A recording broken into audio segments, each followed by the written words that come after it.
Bonjour à tous, petit message rapide pour m'excuser pour la qualité de l'image. Je le mentionne dans la vidéo, mais dans quelques jours, je change de caméra. J'espère que ce sera mieux. J'ai pas forcément des éclairages de fou furieux, on est d'accord. Mais voilà, je m'excuse pour la qualité de cette image qui est dégueulasse. J'espère que vous avez quand même passé un bon moment devant cette vidéo. Et on va pas perdre plus de temps, je vous laisse avec moi-même avec ce flop 2025. Salut! Bonjour à tous et bienvenue dans cette vidéo. Alors, avant tout, avant de commencer, j'aimerais vous signaler quelque chose. Je ne garantis pas l'intégrité de ma voix pendant cette vidéo.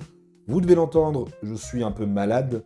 Le Père Noël a considéré que j'avais été très sage, il m'a donné un cadeau supplémentaire pour Noël, la crève. Donc je vais essayer de faire avec, mais si ça va pas, il y aura sûrement un cut, j'aurai peut-être changé de vêtements, je sais pas, bref. Je vais peut-être tourner en plusieurs fois, on verra en fonction de ma voix. Autre chose également, avant de commencer ce flop, la caméra, la couleur de la caméra, la couleur de l'image a peut-être un peu changé. J'ai essayé de bidouiller des trucs, j'ai pas réussi à faire ce que je voulais, j'ai essayé de refaire des trucs à peu près corrects. On verra ce que ça donne. À savoir que, à l'avenir, dans un avenir plus ou moins proche, je risque de changer de caméra pour avoir un meilleur visuel, évidemment. Le son a été un peu retravaillé, j'ai mon micro-cravate. Depuis plusieurs vidéos, c'est ça. J'espère que le son est mieux que ça a été. Donc voilà. Autre chose également, voilà. J'ai été malade, évidemment, vous l'avez compris à ma voix. Et donc c'est pour ça qu'il n'y a pas eu de flop tout de suite. Je devais faire le top et le flop le lendemain, ce qui n'a pas été possible avec. Déjà je commençais à être un peu malade pendant le top, mais ça se voyait pas. Et puis ça s'est vite aggravé. Donc voilà, le flop va sortir le dimanche 28. Je tourne le samedi 27, mais la vidéo sortira le dimanche 28. Et le lundi 30, vous allez avoir un bilan de l'année cinéma et un bilan personnel en fait. Puis on va faire un point aussi sur mes attentes pour 2026. Et puis voilà. En termes de vidéos, c'est ce que vous allez avoir pour cette fin d'année. Et je pense qu'on va pas perdre plus de temps avec ce flop. À savoir que, j'en parlerai vraiment à la fin du flop, quand vous allez voir certains films dans ce flop, je me suis tapé une journée à regarder 3 des films qui sont dans ce flop à la suite. Dont un qui est une suite. Donc j'ai dû voir le premier aussi, qui est au même niveau. Donc je me suis tapé 4 films, 4 mauvais films, pour faire ce flop, pour rajouter un peu de trucs à ce flop.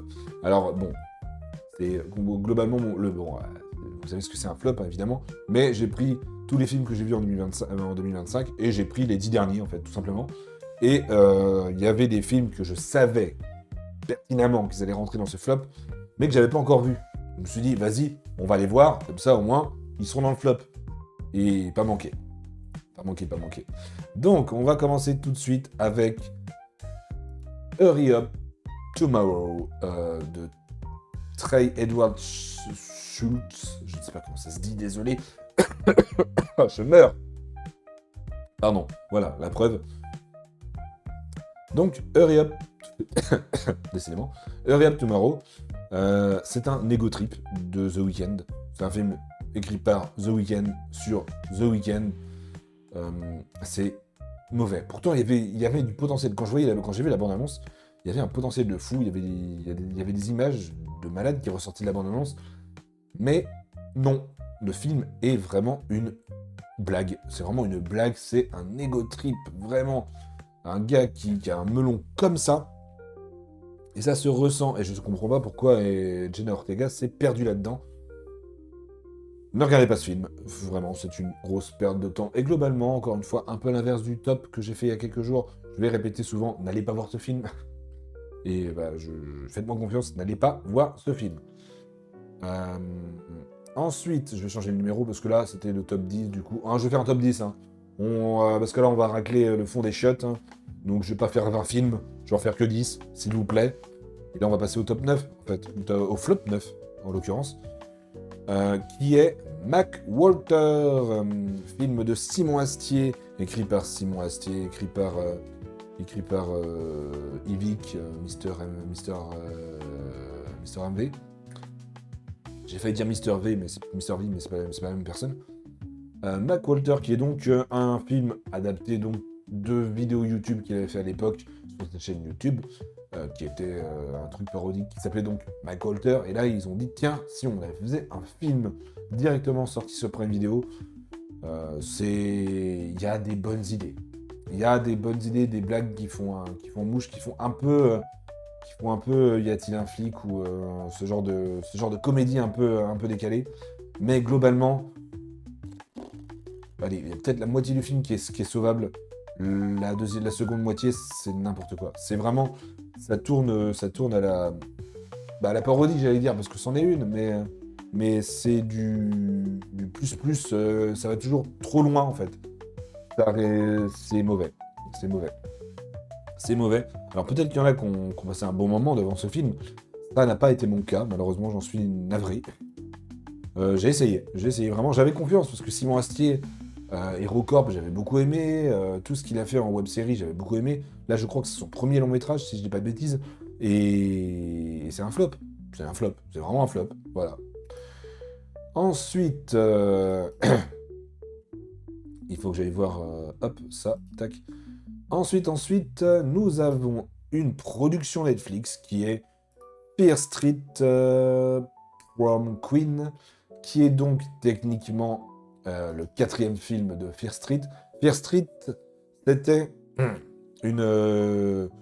trois films d'horreur où ça se passait chacun à une époque différente. Il y avait Fear Street partie 1 qui se passait en 94, Fear Street partie 2 qui se passait en 1978 et Fear Street partie 3 qui se passait en partie en 1666. Et donc c'était une trilogie évidemment qui se complétait, qui était ok tiers, mais qui n'était pas non plus... c'était pas une catastrophe, c'était ok. Moi, j'ai pas passé un mauvais moment, j'ai pas passé un bon moment, voilà, c'était ok. Donc quand j'ai su qu'il y allait y avoir un Fear Street 4, je me suis dit trop bien, sauf que c'est pas le même réalisateur, et c'est pas du tout la même ambiance et la même ambition. Là, on est sur un teen movie d'horreur un peu pareil, un peu pas parodique. En fait, je crois pas qu'il se veut parodique, mais il y a des choses dedans, t'es en mode... Gars, qu'est-ce que tu fais? Parce que ce film-là, le 4, donc, on va dire Fear Street 4, c'est Matt Palmer qui le réalise. Alors, Matt Palmer, pour globalement ce qu'il a fait dans sa petite carrière, le monsieur, il a pas fait grand-chose. Voilà. Il a fait un film qui s'appelle Calibre, qui est sorti en 2018. Jamais entendu parler. Sinon, après, il a fait des courts-métrages, visiblement. Mais fallait qu'il s'arrête là, le bonhomme, parce que Fear Street, c'est hyper nul. C'est vraiment mauvais, mais nul. Et les acteurs sont en roue libre, littéralement, dedans. Alors, je vais essayer de diversifier un peu ce que je dis, mais ça va souvent revenir. Alors, petit aparté également. Si vous entendez ronfler, c'est mon chien. J'ai la porte fermée, mais je l'entends. Je sais pas si le micro le capte, j'espère que non. Mais si vous entendez des petits ronflements, c'est mon chien. En numéro 7, nous avons un film qui m'avait beaucoup intrigué quand je l'ai vu. Ça se voulait un peu une grosse inspiration E.T., une grosse inspiration film un peu des années... des années 90-80. La légende d'Oshi, avec une petite créature, donc, un peu, voilà, qui fait un peu penser à un design un peu Gizmo, Gremlins, un peu E.T. Mais malheureusement, ça tape à côté. Il y a des scènes que je ne comprends pas. Il y a des scènes qui... Autant le film peut être beau par moment, autant il y a certaines scènes qui me sortaient du film. Il y a certaines scènes que je ne comprenais pas. Notamment, il y a une scène, je crois, où donc, elle apprend à parler le langage de cette créature. Elle apprend à rôter. En bref, il y a des scènes... Enfin... Non. Il y a des scènes qui ne marchaient pas, et pourtant le casting était bon. Il y a William Dafoe dedans, il y a d'autres gens. Il n'y a que lui qui m'a marqué, pardon. Mais c'est nul, c'est vraiment... C'est pas nul dans le sens où J'ai vraiment passé un très mauvais moment. Non, c'est raté. C'est pas que c'est nul, c'est que c'est raté. Pas comme le prochain film. Le prochain film, lui, il est nul. Bah alors, il est nul. Hein. Un film qui est sorti en début d'année chez nous, le 22 janvier. Un film d'un monsieur que j'aime de moins en moins. Alors, en termes de réalisateur, j'entends, pas en termes d'acteur, parce que c'est un film avec Mark Wahlberg, qui fait pas que des bons choix dans sa carrière, visiblement. Et c'est un film de Mel Gibson. Mel Gibson, le bonhomme, quand il est réel, c'est tout ou rien. Évidemment, il y a Braveheart, évidemment, il y a... Tu ne tueras point de mémoire, si je dis pas de conneries, voilà. La Passion du Christ. Il y a beaucoup de films, enfin, globalement, en vrai, non, je suis mauvaise langue. Parce que Apocalypto, ça allait aussi, en fait. Globalement, il a fait que des... Ouais, en fait, si, il a fait que des bonnes choses, en fait, en termes de réal, là. Ouais. Enfin, depuis Braveheart, il a fait que des bonnes choses. Que Braveheart, c'était très bon. La Passion du Christ, c'est un peu divisé. C'est un film qui était ambitieux, ça a beaucoup divisé. Apocalypto, j'ai beaucoup aimé. Tu me diras point, c'est une dinguerie. Et il a fait Vol au risque. Pourquoi? C'est un huis clos dans un avion. Il y a un tueur à gages, joué par Mark Wahlberg, qui joue le méchant. Voilà. Ils l'ont mis chauve, enfin dégarni. Vraiment, très dégarni. Pourquoi? Je sais pas. C'est un choix qui m'a j'ai jamais compris le pourquoi du comment. C'est pour ça hein, qu'on voit pas le haut de son crâne là sur l'affiche. Hein. Parce qu'il est dégarni. Hein. Vraiment, il a le golf. Enfin, vraiment, il a des cheveux là, c'est tout. Enfin bref, pas compris. Et le film est vraiment raté. Oh, il y avait tellement la possibilité de faire quelque chose d'intéressant, d'intense, que le film est court en plus. Donc t'avais vraiment la possibilité de faire un film d'une intensité un peu vraiment très intéressante. Et donc un thriller un peu action, mais raté. Raté, monsieur Gibson. À savoir que le monsieur va faire la résurrection du Christ, partie 1 et partie 2, parce il veut faire une suite à la Passion du Christ, mais en 2 parties. Pareil, je pense que c'est beaucoup trop ambitieux. Alors, visiblement, c'est en 2 parties. Visiblement, alors, ce que je vois sur Sens Critique, en tout cas. Mais bon, Mel Gibson, ces dernières années, c'est un peu perdu, que ce soit en réal ou en acteur. Et à voir ce qu'il va faire pour la suite. Mais là, en l'occurrence, c'est une vraie purge. J'ai vraiment passé un très très mauvais moment devant. Alors là, on va rentrer dans le top 5. Mais c'est un film qui me fait un peu chier. Qu'il soit là, mais il est là. C'est un film d'horreur français. Déjà, c'est assez rare pour être souligné. C'est un film d'horreur français. C'est un film d'horreur français qui a été tourné dans mon département, qui a été tourné à 30 km de chez moi. C'est même pas une blague. C'est un film qui m'avait... Alors, j'en avais pas du tout entendu parler avant sa sortie, évidemment, parce que c'est des distributions un peu restreintes. Mais j'avais bon espoir. J'avais vraiment bon espoir. Il y avait une ambiance un peu cryptique, un peu oppressante, un peu malaisante, qui m'intriguait. Ce film, c'est Que ma volonté soit faite, de Julia Kowalski. Et bah, j'ai trouvé que c'était raté.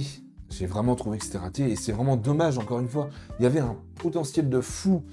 Et en plus, dites-vous que là, depuis quelques mois, je fréquente des personnes qui, avec la Cinémathèque de Vendée, parce que mon département c'est la Vendée, je ne l'ai pas dit, ils ont intégré la Cinémathèque de Vendée, certaines personnes qui viennent de Paris, mais qui sont originaires de Vendée, et certaines personnes ont bossé sur ce film.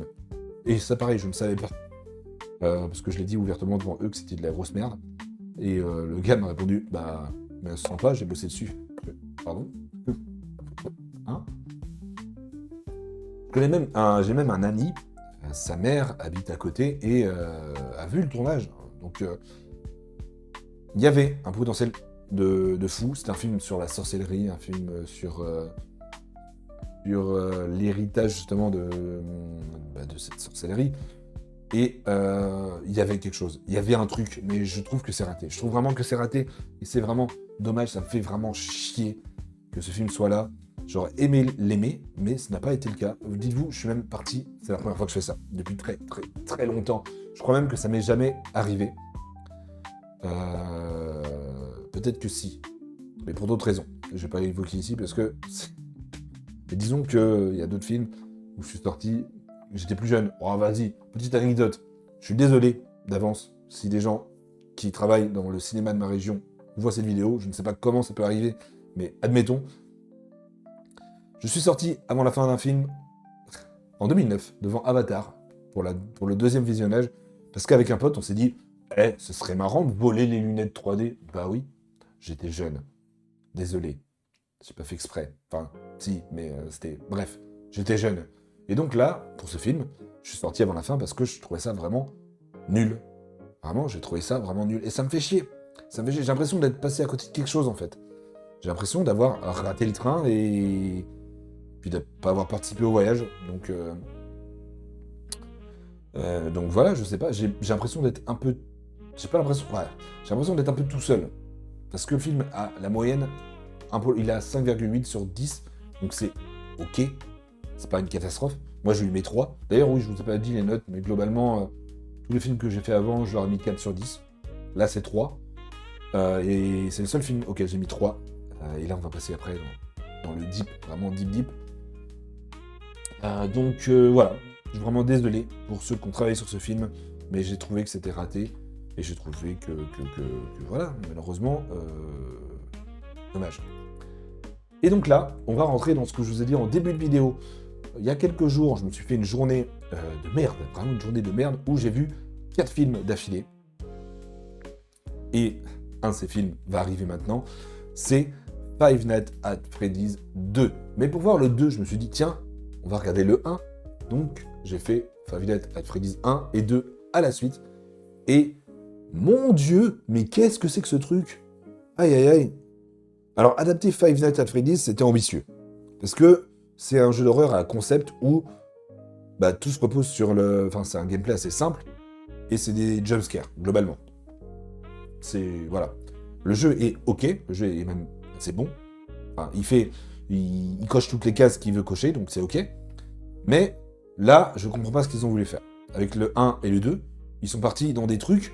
J'ai pas compris. J'ai passé une journée de merde, vous allez voir. Parce que j'ai fait Five Nights at... C'était la fin de journée. Five Nights at Freddy's 1, je l'ai vu chez moi, et après j'étais au ciné. Donc c'est vraiment fin de journée. Mais avant, j'ai vu d'autres choses. Globalement, avec ce que j'ai vu en début de journée, vous allez voir, parce que c'est la suite, j'étais content de voir Five Nights at Freddy's 2, parce que c'était moins pire que ce que j'avais vu avant. Mais c'est toujours aussi dégueulasse. Je lui ai mis 2 sur 10. C'est une catastrophe. Je comprends pas. Alors peut-être que... Alors je connais pas le lore de Five Nights at Freddy's. Peut-être que le lore est cohérent. Peut-être qu'ils ont respecté ça dans le film. Mais j'ai l'impression que non. J'ai l'impression qu'ils ont pris les libertés de fou. Donc non. Le pire, c'est que je crois que le film a fonctionné assez correctement. Donc il y aura un 3. Donc ça fait chier. Mais voilà. C'était 1h30 compliqué. 3 heures compliqué. Parce que le premier fait à peu près 1h30 aussi. Mais on rentre à présent dans ce qui est le flop 3. On rentre sur le podium. Et quel podium! Aïe aïe aïe! Parce que en fin de journée, j'ai vu Five Nights at Freddy's 1 et 2. Mais avant ça, j'ai ouvert ma journée avec War of the World, qui est sorti directement sur Prime Video.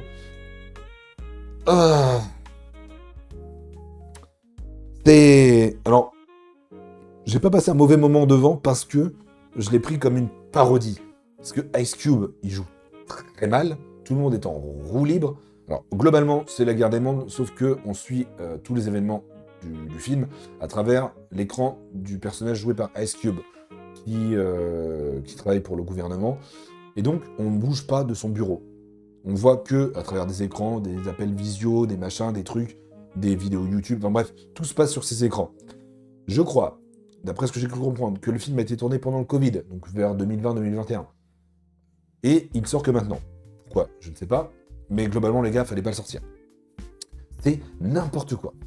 Les acteurs sont en roue libre. Et on va pas parler des effets spéciaux, parce que c'est digne d'un film des années 2000.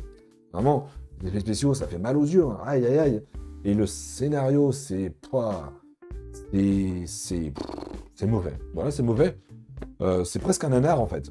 J'ai vu ça comme un nanar, mais j'ai pas passé un bon moment devant non plus. Enfin, c'est vraiment, c'était. Bon, de toute façon, là, à partir du moment où on rentre dans le flop 3, vous savez très bien que ça va être de la merde tout le long. J'ai pas envie d'ajouter plus de choses que ça sur la guerre des mondes, enfin sur War of the World. Le flop 2, qui a longtemps été le pire film que j'avais vu cette année, mais qui a été détrôné très récemment, c'est bien sûr Minecraft, le film. Il y a absolument rien qui va. Oui, mais t'es peut-être pas le public. Non. Admettons que c'est un film pour enfants. Ok. Mais c'est pas un film pour enfants. Il y a des blagues. Je lui ai mis 1 sur 10. Ça va, c'est bon pour vous? Five Nights at Freddy's 2 et War of the World, je leur ai mis 2. Là, c'est 1. Là, on passe dans les 1. Donc, c'est vraiment le deep. Vraiment, c'est le fond des chiottes. Il n'y a rien qui va. Le casting est en roue libre. Le scénario... Y a-t-il un scénario? Non, globalement, il y a un scénario, mais ça va pas. C'est moche.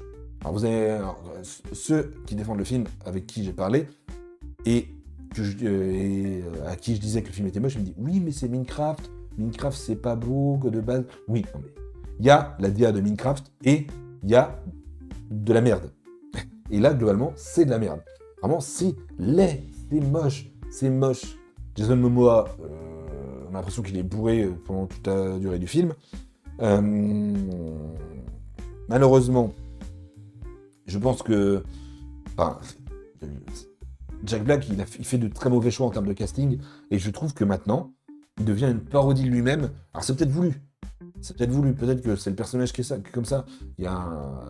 Tempo aime bien Jack Black, il dit que c'est un personnage. Je trouve qu'il devient une parodie de lui-même. Emma Meyers, qui est donc connue pour jouer Enid dans Mercredi, s'est perdue dans ce film également. Jack Black, c'est le 3e mauvais film que je vois à la suite avec lui. Il y a eu Kung Fu Panda 4 l'année dernière, qui était mauvais. Il y a eu Borderlands, qui était une catastrophe. Il y a Minecraft, qui est une catastrophe. Jack Black, il s'agirait de... J'espère que ton prochain film, qui est donc Mario Galaxy, j'espère que ça va aller. J'espère que ça va le faire. Normalement, en tant que Bowser dans le film Mario, le film d'animation, j'entends, c'était ok. C'était même très bon. Donc j'ai confiance. Mais là, c'est une catastrophe.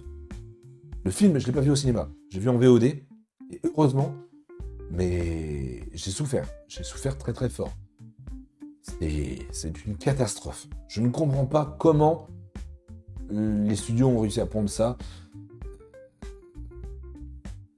Je comprends pas. J'arrive pas à comprendre. Comment t'arrives à accoucher de ce truc, de ce monstre.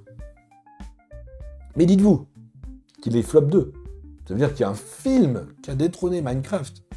Un film que j'ai vu le même jour que War of the World, Five Nights at Freddy's 1 et Five Nights at Freddy's 2. Quitte à passer une mauvaise journée, je me suis dit, tiens, let's go. C'était une journée rattrapage film de merde. Parce que je le savais que c'était des films de merde.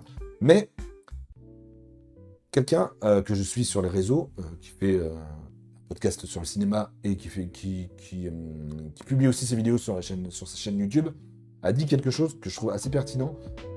Il faut voir de temps en temps de mauvais films pour se souvenir à quel point les bons films sont des bons films. Et j'ai pris ça au pied de la lettre. Parce que j'ai vu Atoman,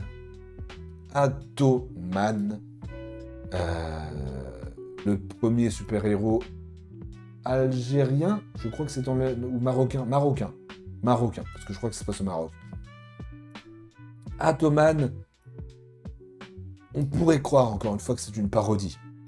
On pourrait croire que c'est voulu, mais je crois que c'est au premier degré, enfin, c'est un film qui a été fait sérieusement, je crois, hein. Je suis même pas sûr. Il est sorti directement sur Prime Video chez nous, c'est avec l'artiste, qui joue donc le personnage principal, Atoman, c'est avec Sami Nasseri, qui jouait dans Taxi, entre autres. Lui, il s'est perdu, mais il est mauvais dans ce film, ils sont tous mauvais. C'est pareil. Là, ils sont tellement nuls que c'en est drôle. Mais j'avais mal à mon cinéma. J'avais vraiment mal à mon cinéma. C'est une coproduction marocaine-belge, en fait. Et aïe, aïe, aïe, aïe, aïe. C'est tellement nul que c'en est drôle, vraiment. Il y a des vidéos qui ont tourné un peu sur les réseaux au moment de la sortie du film. Mais je lui ai mis 1, sa note globale, c'est 2. Je sais pas s'il y a un film aussi bas en termes de note globale. Minecraft, il est à combien? Il est à 3,5. Là, il est à 2. Il est à 2.